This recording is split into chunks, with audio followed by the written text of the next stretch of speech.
আমরা সীমান্ত পাহারা দেই, বিজিবি সতর্ক আছে কোনো রকমের যাতে কঠিন না হয়।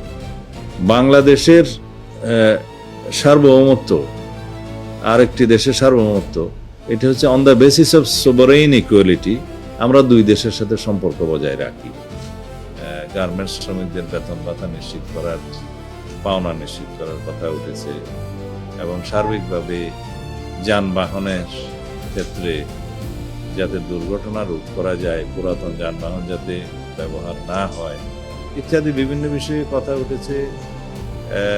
ফেরি দুর্ঘটনা যাতে রোধ করা যায়, লঞ্চের মধ্যে যে পশু পরিবহন সেটা যাতে বিভিন্ন রকমের হেনস্থার শিকার হয় সেগুলো রোধ করা যায়, এই সার্বিক বিষয়ে আমরা কথা বলেছি। সংশ্লিষ্ট সকল ডিপার্টমেন্টের সচিবগণ এবং সংস্থার প্রধান আর আমাদের মাননীয় ধর্মমন্ত্রী উপস্থিত ছিলেন। তো এই বিষয়ে আমরা কিছু সিদ্ধান্ত নিয়েছি, সেটা কালকের মধ্যে আমরা রেজলিউশন আকারে সবার কাছে দিয়ে দেব। সিদ্ধান্ত তো অনেক হয়েছে।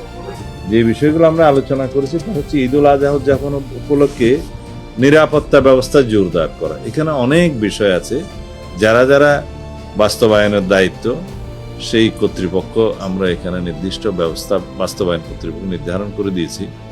ব্যাংক ও আর্থিক প্রতিষ্ঠান বিভাগ, তথ্য সম্প্রচার মন্ত্রণালয়, সশস্ত্র বাহিনী বিভাগ, পুলিশ অধিদপ্তর, এনএসআই, ডিজিএফআই সহ সকল গোয়েন্দা সংস্থা, এসবি সহ, আনসার ও ভিডিপি, র্যাব, পুলিশ কমিশনার সকল, ডিআইজি সকল রেঞ্জ, হাইওয়ে পুলিশের যে রেঞ্জ আছে, জেলা প্রশাসক সকল এবং এসপি সকল, অন্যান্য আর্থিক প্রতিষ্ঠান যারা রিলেটেড, সাথে border guard of Bangladesh, BGB, coastguard, নৌপুলিশ সবাই থাকবে।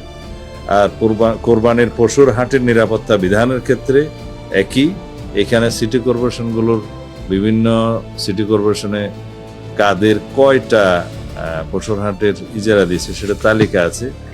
ঢাকা উত্তরে 15টা, দক্ষিণে 11টা এবং অন্যান্য মেট্রোপলিটনে 127টা, এই ডিএমপি সহ। জেলা পর্যায়ে 4259টা।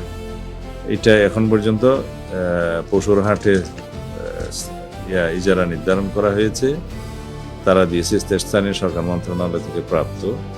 এই সমস্ত জায়গায় নিরাপত্তা বিধান করা এবং সাথে সাথে এখানে জাল নোট শনাক্তকরণের যে মেশিন সেগুলো স্থাপন করা, বুথ স্থাপন করা। বাংলাদেশ ব্যাংক সকল ব্যাংকগুলোতে তাদের নির্দেশনা দিবে যাতে তারাও সক্রিয় থাকে। ইজারাদারদেরকে আমরা অনুরোধ করেছি তারা যেন নিজেরা জাল নোট শনাক্তকারী করণের যে মেশিন সেটা বাজারে অ্যাভেলেবল সেগুলো সংগ্রহ করে, এবং সিটি কর্পোরেশন, জেলা প্রশাসন ক্ষেত্রে স্থানীয় কর্তৃপক্ষ সকলেই যেন পশুর হাটগুলোতে পর্যাপ্ত আলোক মানে লাইটিংয়ের ব্যবস্থা করে পর্যাপ্ত, আর ক্ষেত্রমতে সিসিটিভি ক্যামেরা যেন এনশিওর করে, সেই জন্য আমরা নির্দেশনা দিয়েছি। এই ক্ষেত্রে আমাদের আনসার বাহিনীর একটা ভূমিকা আছে।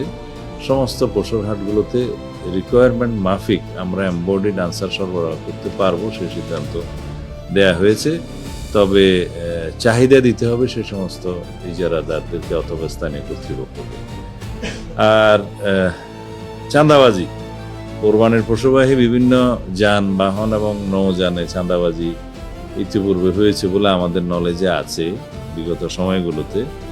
যাতে সেই চাঁদাবাজিগুলো বন্ধ করা যায় সেজন্য আমরা একটা হটলাইন নাম্বার এখানে দেয়া হয়েছে, নৌপরিবহন মন্ত্রণালয় মনে হয় এটা আপনারা হটলাইন নাম্বারগুলো পাবেন, কোন মন্ত্রণালয়, কোন সংস্থা, কোন নাম্বারে হটলাইন দিয়েছে। সেখানে আমরা ইনফরমেশন মাফিক আমরা দ্রুত ব্যবস্থা নেব। আইন শৃঙ্খলা রক্ষাকারী বাহিনী থাকবে, ফায়ার সার্ভিসেরও আমরা এখানে একটা হটলাইন দিয়েছি 102। ফায়ার সার্ভিসও তৎপর থাকবে যে কোনো রকমের সড়ক মহাসড়কে শহর এলাকায় যানজট এবং দুর্ঘটনা হ্রাসের জন্য আমরা প্রয়োজনীয় ব্যবস্থা নেব। সেখানে পুলিশের পক্ষ থেকে স্পিড গান ব্যবহার করা হবে, রেকার রাখা হবে, আর যাতে সড়ক মহাসড়কগুলো ইতোমধ্যে প্রয়োজনীয় সংস্কার, পটহোলস যেগুলো আছে রিপেয়ার করে এটাকে ঈদ যাত্রায় যাতে নিরাপদ করা যায় সড়ক চলাচলের জন্য, সেই ব্যবস্থা সড়ক মন্ত্রণালয় নেবে এবং ক্ষেত্রমতে স্থানীয় সরকার মন্ত্রণালয় সেই উদ্যোগ গ্রহণ করছে। আর বিআইডব্লিউটি এর ক্ষেত্রে যেহেতু তারা এই লঞ্চ, তারপরে জলযান সমস্ত বিষয়ে তারা একটা ডিল করে, তাদের একটা হটলাইন এখানে দেয়া আছে 16113। আর শিল্প এলাকায় যাতে নিরাপত্তা ব্যবস্থা জোরদার করা যায়, গার্মেন্টস শ্রমিকদের যাতে ঈদের আগে বেতন বোনাস দেয়া হয়, সেজন্য গার্মেন্টস মালিক সমিতির যে সভাপতি তিনি এসেছিলেন, তাদের সংগঠনের বিকেএমই এর মালিক সমিতির প্রেসিডেন্ট সেক্রেটারি এসেছিলেন, তাদেরকে অনুরোধ করা হয়েছে, বাংলাদেশ ব্যাংককে অনুরোধ করা হয়েছে, আর শ্রমিক ফেডারেশনের যারা এসেছিলেন, গার্মেন্টস শ্রমিক ফেডারেশন এবং অন্যান্য শ্রমিক কর্তৃপক্ষের যারা অ্যাসোসিয়েশনের নেতা তারাও বক্তব্য রেখেছেন। আমরা অনুরোধ করেছি সবাই মিলে, বিজিএমইএ, বিকেএমইএ, বাংলাদেশ ব্যাংক, সংশ্লিষ্ট ব্যাংক, শ্রমিক ফেডারেশন সবাই মিলে ঈদের আগে যাতে কোনো শ্রমিকের বেতন অনাদায়ী না থাকে, মানে আদায় করা হয় বেতন বোনাস, সেই ব্যবস্থা করতে। কিছু কিছু সিক ইন্ডাস্ট্রিজ আছে, কিছু কিছু ইন্ডাস্ট্রি বন্ধ হয়েছে ইতিমধ্যে, সেই ক্ষেত্রে কি করা যায় তারা এটা সুসমন্বয় করে ব্যবস্থা করবে।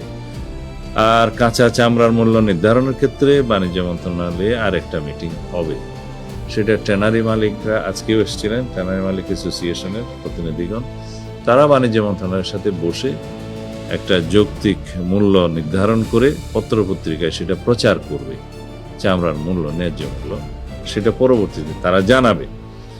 আর অন্যান্য যেগুলো সার্ভিস সেক্টর আছে, বিদ্যুৎ, পানি এবং অন্যান্য গ্যাস সেক্টর, তাদেরকে সার্ভিস যাতে স্বাভাবিক রাখে সেই অনুরোধ করা হয়েছে। আর ঈদের জামাতে প্রয়োজনীয় নিরাপত্তা, মোবাইল কোর্ট পরিচালনা এবং অন্যান্য প্রচার করা হবে, যেটা আমরা ইতিপূর্বে মাননীয় প্রধানমন্ত্রীর সভাপতিত্বে একটা মিটিং করেছিলাম, সেটা পত্রপত্রিকায় প্রকাশিত হয়েছে, আপনারা জানেন, আমিও কথা বলেছিলাম। তাতে করে আমরা যেটা ব্যবস্থা গ্রহণ করেছি, এটা বাণিজ্য মন্ত্রণালয় অথবা শিল্প মন্ত্রণালয়, আমার মনে হয় এটা বাণিজ্য মন্ত্রণালয়ই করছে, শিল্প মন্ত্রণালয়ের সাথে সংশ্লিষ্টতা আছে, যেটা মাননীয় প্রধানমন্ত্রী 20 কোটি টাকা অনুমোদন করেছেন বিনামূল্যে গ্রাম পর্যায়ে, উপজেলা, শহর সমস্ত পর্যায়ে যাতে লবণ সরবরাহ করা যায় চামড়া সংরক্ষণের জন্য, এবং সাথে সাথে তাদের যেটা মোটিভেশনাল ওয়ার্ক, যেটা প্রচারণা করবে, সেটার দায়িত্ব স্থানীয় প্রশাসনকে দেওয়া হয়েছে, টিএনও, ডিসি, তাদেরকে সমন্বয় করে সেটা ক্যাবিনেট ডিভিশন থেকে সেই প্রচারণার জন্য অনুশাসন দেওয়া হয়েছে। যেমন মাদ্রাসাগুলোতে, এতিমখানাগুলোতে যারা চামড়া সংগ্রহ করে প্রায় বেশি, এবং ব্যক্তি পর্যায়েও যাতে প্রচারণাটা দেয়া হয় যে কোরবানির পশুর চামড়া খুলে নেয়ার পরের 2 ঘন্টার মধ্যে যাতে লবণ দিয়ে সংরক্ষণ করে, তাহলে চামড়ার গুণগত মানটা ভালো থাকে। সেইটার জন্য ইমামদের মাধ্যমে সমস্ত মসজিদে সেই প্রচারটা দেওয়ার জন্য এবং মুসল্লি সহ সবাইকে অনুরোধ করার জন্য সেটা ধর্ম মন্ত্রণালয়ের নেতৃত্বে ইতিমধ্যে নির্দেশনা দেওয়া হয়েছে। এবং এটার একটা ন্যারেটিভ, যে প্রচারপত্রটা কি হবে, সেটা কন্টেন্টটা রেডি করে আমরা ধর্ম মন্ত্রণালয়ের কাছে আমরা দেব, সেই জন্য একটা ব্যবস্থা নেওয়া হয়েছে। সেই কন্টেন্টটা সামাজিক যোগাযোগ মাধ্যমেও যাবে, এবং এইভাবে প্রচারণার জন্য ইসলামিক ফাউন্ডেশন, ধর্ম মন্ত্রণালয়, আরও যারা যারা সংশ্লিষ্ট, তারা জনগণের মধ্যে এটা প্রচার করবে। তো এইভাবে আমরা সমস্ত সিদ্ধান্ত নিয়েছি। আরও অনেকগুলো বিষয় আছে, এই মুহূর্তে আমি সবগুলো রেজলিউশন আমার সামনে এখনো ফাইনাল করা হয়নি বলে বলতে পারি না। আরও কিছু বিষয় আছে যেগুলো আপনারা কালকে রেজলিউশন প্রকাশ হলে হয়তো আপনারা পেয়ে যাবেন। কোরবানি রিলেটেড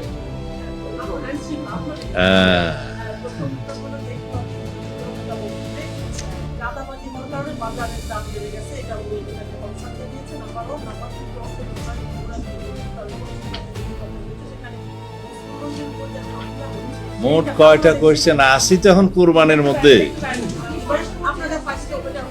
হ্যাঁ, আমি জানি কয়টা কোশ্চেন হলো। একটা হলো দুর্নীতি বলতে চাঁদাবাজি বিচার করে বাজার গ্রাম কিনেছে, দ্বিতীয় হলো পশ্চিমবঙ্গের হামলার কারণে বাংলাদেশের সম্পর্কে মাননীয় বিরোধী দলীয় নেতা যে চাঁদাবাজি বৃদ্ধি পেয়েছে বললেন, তার কাছে যদি কোনো খতিয়ান থাকে আমার কাছে প্রদান করলে বা আপনারা দিলে সেই জায়গাটা আমি অ্যাড্রেস করতে পারবো। আমরা গত 30শে এপ্রিল থেকে শুরু করে এই পর্যন্ত আরো অনির্দিষ্টকাল পর্যন্ত আমরা সারা দেশে অভিযান পরিচালনা করছি চাঁদাবাজির বিরুদ্ধে, সন্ত্রাসীদের পাকড়াও করার জন্য, মাদক এবং অন্যান্য জুয়া টুয়া সব সহ যারা অস্ত্রধারী অবৈধ দাগী আসামি তাদেরকে গ্রেফতার করার জন্য। বিশেষ করে আমরা এখানে মাদকের উপরে গুরুত্ব বেশি দিয়েছি এবং অস্ত্রধারীদের বিরুদ্ধে যে সন্ত্রাসীদেরকে দাগী আসামিদেরকে গ্রেফতার করতে পারি তাদের বিরুদ্ধে অভিযান চালানো হচ্ছে। প্রতিনিয়ত সেই তালিকাটা আপনাদের সামনে প্রকাশ করে, বিশেষ করে ডিএমপি দেয়, সারা দেশেরটা পুলিশ হেডকোয়ার্টার দেয়, জেলা থেকে এসপি সাহেবরা দেন। আমাদের কাছে এটা বাধ্যতামূলক আমরা করেছি যে কোন দিনের কি অভিযানে কি অগ্রগতি হয়েছে একদম ক্যাটাগরি ওয়াইজ আমাদেরকে রিপোর্ট প্রদান করে। সেই তালিকাটা আপনাদের মাধ্যমে আমার মনে হয় বিরোধী দলীয় নেতার কাছে যেতে পারে বা পত্রিকায় আমরা প্রকাশ করতে পারি আরো বেশি করে।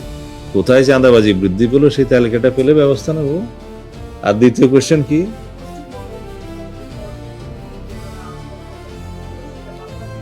আপনার কাছে কি খতিয়ান আছে যে অত্যাচার শুরু হয়েছে? গণমাধ্যমে ওভাবে আসে নাই, কিছু সোশ্যাল মিডিয়াতে পুরানো চিত্র দিয়ে এসছে। আচ্ছা, আমরা আমাদের এখানে ডিপ্লোম্যাটিক মিশন আছে, পররাষ্ট্র মন্ত্রণালয় আছে, আপনারা তাদের কাছে জিজ্ঞেস করতে পারেন যে সেরকম কোনো পরিস্থিতি সৃষ্টি হয়েছে কিনা। আমরা সীমান্ত পাহারা দেই, বিজিবি সতর্ক আছে কোনো রকমের যাতে পশ্চিম না হয়, আর সেরকম কোনো ঘটনা আমাদের এখানে এখনো নজরে আসেনি যে ওখানে অত্যাচার নির্যাতন শুরু হয়েছে।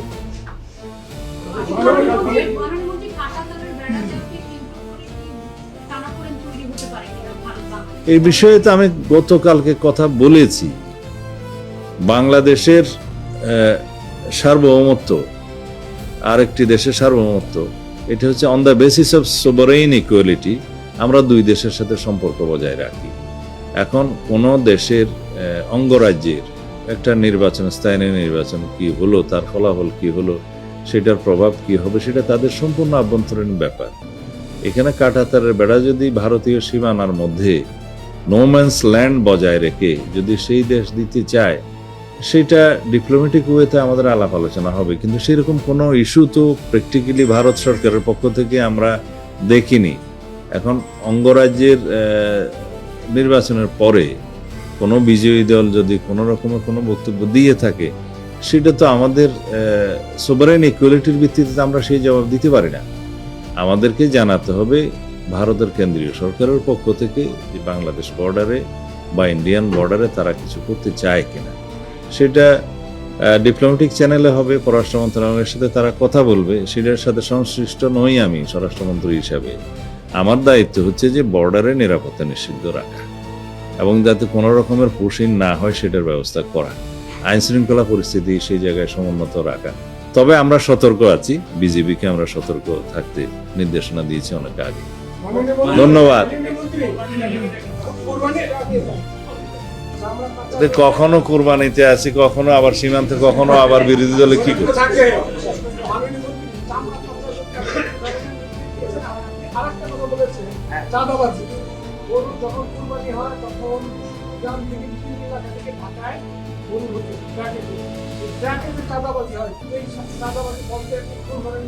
চাঁদাবাজি যাতে না হয় সেজন্য আমরা আইন শৃঙ্খলা রক্ষাকারী বাহিনীর কাছে বডি অন ক্যামেরা দিয়েছি, সিভিল ড্রেসে থাকবে, গোয়েন্দা সংস্থা থাকবে। কোথাও কারো নজরে যদি আসে সেটা আমরা হটলাইন দিয়েছি, হটলাইনে জানাবে, আমরা ব্যবস্থা নেবো ইনশাআল্লাহ। হ্যাঁ, চামড়া পাচার হবে না, নির্দেশনার কি আছে? আমরা কি নির্দেশ দেই চামড়া পাচারের জন্য? কথা চামড়া পাচার যাতে না হয় সেজন্য আমরা প্রয়োজনীয় ব্যবস্থা নিচ্ছি, সেটা স্বাভাবিক।